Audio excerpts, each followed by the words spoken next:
नमस्कार दोस्तों, स्वागत है आपका हिंदी लैब में। मेरा नाम है अंजू और मैं आज आप लोगों को हिंदी बहुत ही आसान और सरल शब्दों में पढ़ाऊंगी कि आज के बाद आपके जो भी डाउट्स थे, जो भी कंफ्यूजन था, वो सारा क्लियर हो जाएगा। तो चलिए स्टार्ट करते हैं आज का टॉपिक। आज का टॉपिक है संज्ञा। वैसे तो ये बहुत ही सिंपल सा टॉपिक है और आप सभी लोगों ने बचपन से इसको पढ़ा भी होगा कि संज्ञा क्या होती है, लेकिन आज हम बहुत ही आसान और सरल शब्दों में इसको समझते हैं। यदि हम बात करें संज्ञा की, तो संज्ञा को अगर हम एक शब्द में बताना चाहें कि संज्ञा क्या होती है, तो हम क्या कहेंगे? संज्ञा को अगर हम एक शब्द में बताना चाहते हैं कि संज्ञा क्या होती है, तो संज्ञा नाम है, किसी भी चीज का नाम। इस दुनिया में हमें जो भी चीजें दिखाई देती हैं, हमारे आसपास की चीजें, कुछ भी चीज हो, ये पंखा है, मैं हूँ, कोई भी शहर दिख रहा है आपको, कोई भी जैसे ताजमहल, कोई भी कुतुब मीनार, जो कुछ भी आपको दिखाई दे रहा है वो सभी क्या है? संज्ञा है। नदी, पहाड़, पर्वत, ये सभी चीजें क्या है? संज्ञा है। अगर संज्ञा ना होती तो हम इस दुनिया को कैसे समझते, हम अपनी बातचीत को कैसे करते? ये संज्ञा ही है जो हमें दुनिया को समझने में, हमें अपनी बातचीत करने में, अपनी बात रखने में, दूसरों की बातों को समझने में बहुत ही मदद करती है या बहुत ही महत्वपूर्ण होती है। अगर संज्ञा ना हो तो हम किसी से कोई भी बातचीत नहीं कर सकते हैं। चलिए इसको एक उदाहरण के द्वारा हम समझते हैं कि कोई भी क्लासरूम है और उसमें एक अध्यापक है और कुछ बच्चे हैं, वो उनको पढ़ा रहा है। अध्यापक का भी नाम राम है, जो क्लास में जितने भी बच्चे बैठे हैं सबका नाम राम है। वहां पर जो भी टेबल चेयर है उनका भी नाम राम है, पंखा है उसका भी नाम राम है, बोर्ड है उसका भी नाम राम है। सभी चीजों का नाम क्या है? राम ही है, किसी का कोई अलग नाम नहीं है। सभी चीजों का जब एक ही नाम होंगे तो हम अपनी बातचीत को कैसे करेंगे? अगर अध्यापक को किसी भी बच्चे से कुछ पूछना हुआ तो वो क्या बोलेगा कि राम ने बोला राम से, तो कौन सा राम आएगा आंसर करने के लिए? कौन सा राम खड़ा होगा? वो कहेगा कि राम तुम इसका उत्तर बताइए या तुम इसका उत्तर बताओ। तो कौन सा राम खड़ा होगा? क्लास में तो 10 बच्चे बैठे हुए हैं, 10 के नाम राम है, तो कौन सा राम खड़ा होगा? तो बहुत सारा कंफ्यूजन क्रिएट हो जाएगा। और जब वो अध्यापक वो उत्तर नहीं बता पाएगा और अध्यापक कहेगा राम तुम राम के ऊपर बैठ जाओ, तो वो किस राम के ऊपर बैठेगा? किसी बच्चे के ऊपर बैठेगा, टेबल पर बैठेगा, या फिर किसी कुर्सी के ऊपर बैठेगा? किस पर बैठेगा? तो इस तरीके से अगर संज्ञा ना होती तो हम अपनी बातचीत बिल्कुल भी नहीं कर पाते और है ना, कुछ भी बात को समझ ही नहीं पाते और बहुत सारा कंफ्यूजन क्रिएट हो जाता। इसलिए संज्ञा बहुत ही इम्पोर्टेंट पार्ट होता है हमारी हिंदी का या हमारी लाइफ का। संज्ञा को हम सरल शब्दों में इस तरह से भी समझ सकते हैं कि किसी भी व्यक्ति, स्थान, वस्तु, प्राणी या भाव के नाम को हम क्या कहते हैं? संज्ञा कहते हैं। अभी आप कहेंगे कि मैम अभी तो आपने बोला था कि इस दुनिया में जो भी चीजें हमें दिखाई देती हैं वो सभी संज्ञा होती है, लेकिन भाव तो हमें दिखाई नहीं देते। तो जी हाँ दोस्तों, भाव हमें दिखाई नहीं देते, भाव हम सिर्फ महसूस कर पाते हैं। भाव किसी के भी कभी भी दिखाई नहीं देते। भाव एक अदृश्य संज्ञा है। क्या है? भाव अदृश्य संज्ञा है, इनको हम कभी भी देख नहीं सकते हैं। तो चलिए अब संज्ञा की परिभाषा देख लेते हैं। किसी व्यक्ति, वस्तु, स्थान, प्राणी में पशु पक्षी सारे आ जाएंगे, या भाव के नाम को हम संज्ञा कहते हैं। जैसे राम किसी व्यक्ति का नाम हो गया, गाय किसी प्राणी का नाम है, कानपुर किसी स्थान का नाम है, कुर्सी किसी वस्तु का नाम है, डर और घबराहट ये किसी भाव के नाम है। तो इन सभी चीजों को हम क्या बोलते हैं? संज्ञा। अब हम संज्ञा के प्रकार को देख लेते हैं। संज्ञा के प्रकार कितने होते हैं? कुछ विद्वानों का कहना है कि संज्ञा 3 प्रकार की होती है, जैसे व्यक्तिवाचक संज्ञा, जातिवाचक संज्ञा और भाववाचक संज्ञा।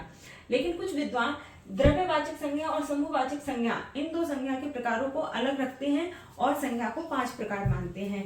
लेकिन कुछ विद्वान इन दोनों संज्ञा को जातिवाचक संज्ञा का ही भेद मानते हैं और उनको 3 प्रकार में ही गिनते हैं।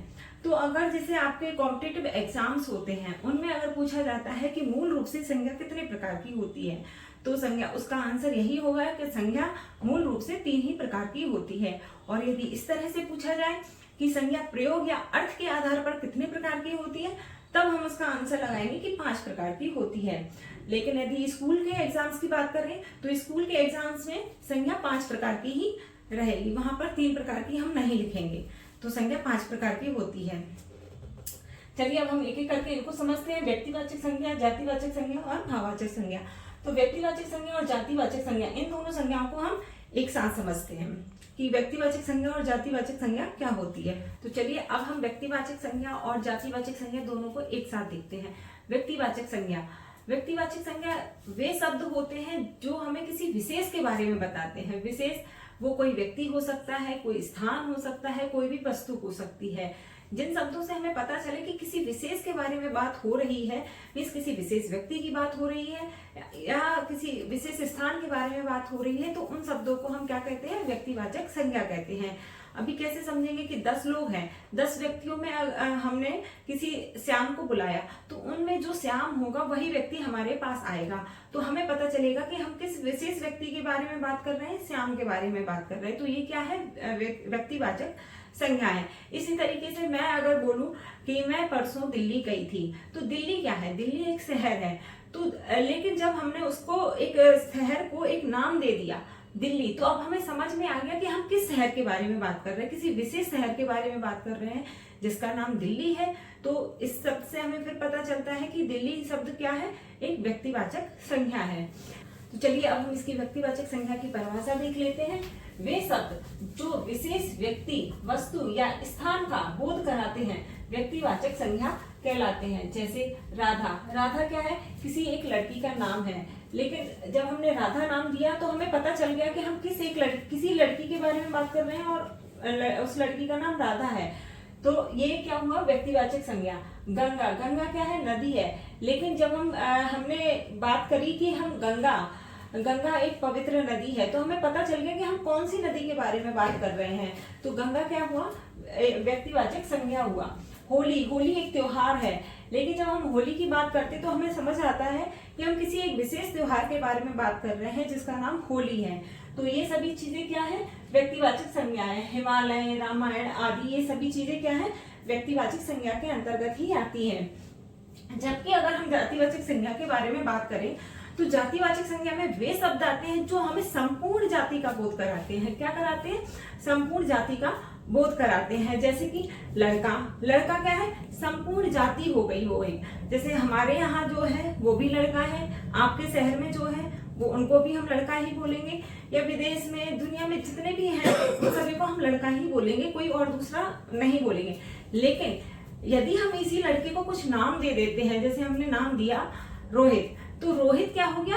व्यक्तिवाचक संज्ञा। लेकिन अगर हम लड़का शब्द बोलते हैं तो लड़का संपूर्ण जाति के बारे में ये बात कर रहा है कि दुनिया में जितने भी लड़के हैं उन सभी को रिप्रेजेंट कर रहा है। तो लड़का क्या हुआ? है जातिवाचक संज्ञा हुआ। इसी तरीके से नदी, नदी क्या हुआ? जातिवाचक संज्ञा हुआ। अगर हम मतलब दुनिया में जितनी भी नदियां हैं उन सभी नदियों को हम क्या कहेंगे? नदी ही बोलेंगे। लेकिन अगर हम उस नदी को कोई नाम दे देते हैं, जैसे हमने दिया सरस्वती, ब्रह्मपुत्र, तो ये क्या हो गया? जब हमने नाम दे दिया उनको तो वो विशेष नदी, तो हमें ये समझ आ रहा है कि हम किसी एक विशेष नदी के बारे में बात कर रहे हो और उस नदी का क्या नाम है? ब्रह्मपुत्र। तो ब्रह्मपुत्र जो नाम हुआ वो एक व्यक्तिवाचक संज्ञा में आ जाएगा, जबकि नदी शब्द वो जातिवाचक संज्ञा में जाएगा। तो अभी हम इसकी परिभाषा देखते हैं। वे शब्द जो संपूर्ण जाति का बोध कराते हैं जातिवाचक संज्ञा कहलाते हैं। जैसे लड़का, नदी, त्योहार, ग्रंथ, पर्वत आदि। त्योहार, अगर हमने त्योहार शब्द बोला तो हमें ये पता नहीं चल रहा कि किस त्योहार की बात हो रही है। तो ये त्योहार जो शब्द है वो संपूर्ण त्योहारों के बारे में बात हो रही है, संपूर्ण जाति की बात कर रहा है। तो त्योहार शब्द जो है वो जातिवाचक संज्ञा में आएगा। जबकि यदि हम यही कहें होली, तो होली से हमें पता चल रहा है कि हम किस त्योहार के बारे में बात कर रहे हैं। तो होली शब्द जो है वो व्यक्तिवाचक संज्ञा में आ जाएगा। इसी तरह से ग्रंथ, ग्रंथ जो है हमें नहीं पता चल रहा है कि हम किस ग्रंथ की बात कर रहे हैं, तो ग्रंथ शब्द जो है वो जातिवाचक संज्ञा में आएगा, क्योंकि ये सभी ग्रंथों के बारे में बता रहा है। ग्रंथ कोई सा भी ग्रंथ हो सकता है, संपूर्ण जाति की बात कर रहा है। तो ग्रंथ शब्द जातिवाचक संज्ञा में आता है। व्यक्तिवाचक और जातिवाचक को हम इस तरह से भी समझ सकते हैं कि व्यक्तिवाचक संज्ञा का कभी भी बहुवचन नहीं बनता है। जैसे हमने बात करी राधा, तो राधा का क्या बहुवचन बनेगा? कोई भी नहीं बनेगा। होली, होली का क्या बहुवचन बनेगा? कुछ भी नहीं बनेगा। लेकिन जबकि हम जातिवाचक संज्ञा की अगर बात करते हैं तो जातिवाचक संज्ञा का बहुवचन बनता है। जैसे लड़का, लड़के का क्या हो जाएगा? लड़के, नदी, नदियां, पर्वत, पर्वतों, ग्रंथ, ग्रंथों, त्योहार, त्योहारों। तो इनका जो जातिवाचक संज्ञा है उनका बहुवचन बनता है। अगर आपके एग्जाम में आता है कि आप कंफ्यूज हो रहे होते हैं उस टाइम पर कि व्यक्तिवाचक संज्ञा है या जातिवाचक संज्ञा, तो आप उनका बहुवचन बना के आराम से समझ सकते हैं कि ये जातिवाचक संज्ञा है या व्यक्तिवाचक संज्ञा है। अगर बहुवचन बन रहा है तो जातिवाचक संज्ञा होगा और नहीं बन रहा है तो वो व्यक्तिवाचक संज्ञा होगा। नेक्स्ट है कि जो व्यक्तिवाचक संज्ञा होती है उसके अंतर्गत क्या क्या चीजें आती हैं, जैसे स्त्री पुरुषों के नाम, ये सभी व्यक्तिवाचक संज्ञा में ही आते हैं। त्योहारों के नाम, दिनों के नाम, महीनों के नाम, पर्वतों के नाम, झीलों के नाम, ये सारी चीजें व्यक्तिवाचक संज्ञा में आती है। जबकि यदि हम जातिवाचक संज्ञा की बात करें तो जातिवाचक संज्ञा में ज्यादातर पशुओं के नाम, फल सब्जियों के नाम, रिश्तों के नाम आते हैं। रिश्तों में क्या, जैसे कि माँ, चाची, भाभी, चाचा, पिताजी, ये सभी नाम क्या है, ये जातिवाचक संज्ञा में आएंगे। और इसमें पदों के नाम भी आते हैं, वस्तुओं के नाम भी आते हैं। पदों के नामों में क्या, जैसे शिक्षक, अध्यापक, प्रधानमंत्री, मुख्यमंत्री, डॉक्टर, ये सभी पद क्या है, ये सभी पद जातिवाचक संज्ञा में आएंगे। तो चलिए अब हम आगे बढ़ते हैं। नेक्स्ट है द्रव्यवाचक संज्ञा। द्रव्यवाचक संज्ञा ऐसी वस्तुएं या ऐसे पदार्थ जिनसे हमें नाप तोल का बोध होता है उन्हें हम द्रव्यवाचक संज्ञा कहते हैं। जैसे सोना, चांदी, लोहा, ये सभी चीजें हम किलोग्राम में नापते हैं। या तेल, दूध, पानी, इनको हम लीटर में नापते हैं। कपड़ा, इनको हम मीटर में नापते हैं। तो ये सारी चीजें, जितनी भी वस्तुएं हैं जिनसे हमें नाप तोल का बोध हो रहा है, वो सभी क्या कहलाती हैं, द्रव्यवाचक संज्ञा कहलाती है। नेक्स्ट है हमारा समूहवाचक संज्ञा। समूहवाचक संज्ञा जिन शब्दों से हमें किसी भी वस्तु या व्यक्ति के समूह का बोध होता है, पता चलता है, उन्हें हम समूहवाचक संज्ञा कहते हैं। जैसे कि कक्षा, सेना, भीड़, बाजार इत्यादि। कक्षा क्या है, विद्यार्थियों का समूह है, उसे हम कक्षा कह रहे हैं।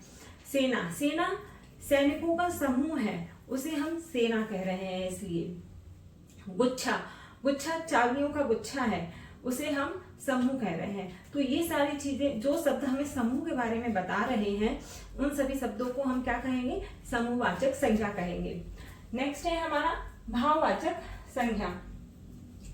वे सब जो किसी की गुण, दशा, स्थिति या अवस्था का बोध कराते हैं, किसी के स्वभाव का बोध कराते हैं, या हमें महसूस कराते हैं कि किसी का स्वभाव कैसा है, किसी की अभी अवस्था कैसी है, किसी की क्या गुण है, तो उन सभी शब्दों को हम क्या कहेंगे, भाववाचक संज्ञा। भाववाचक संज्ञा हमेशा महसूस की जाती है, ये अदृश्य होती है, ये हमें दिखाई नहीं देती है। जैसे कि बुढ़ापा, बुढ़ापा में हम किसी बूढ़े व्यक्ति को देख सकते हैं, लेकिन उसका बुढ़ापा हम देख नहीं सकते। बुढ़ापे को हम सिर्फ महसूस करते हैं कि भाई उसको बुढ़ापा आया हुआ है, बुढ़ापा महसूस करने की चीज है। लेकिन बूढ़ा व्यक्ति है तो बूढ़ा व्यक्ति दिखाई देगा, बुढ़ापा हमें कभी नहीं दिखाई देगा। इसी तरह से बच्चा है, हमें बच्चा दिखाई देगा, लेकिन बच्चे के अंदर का जो बचपन है वो हमें कभी भी दिखाई नहीं देता है। बचपन हम महसूस करते हैं, इसलिए जो बचपन शब्द है वो क्या है, भाववाचक संज्ञा है। इसी तरीके से डर, चालाकी, घबराहट, प्रेम, हमें किसी के, ये सारी चीजें जो है वो हम महसूस करते हैं, ये हमें कभी भी दिखाई नहीं देती हैं, ये हमारी भाववाचक संज्ञा कहलाती है। आज का हमारा ये टॉपिक संज्ञा यहीं खत्म होता है। आपको आज की ये क्लास कैसी लगी कमेंट करके जरूर बताइएगा, और ये वीडियो ज्यादा से ज्यादा लोगों के साथ, अपने दोस्तों के साथ शेयर कीजिएगा, जिससे कि उनके भी डाउट्स क्लियर हो सके। Thank you.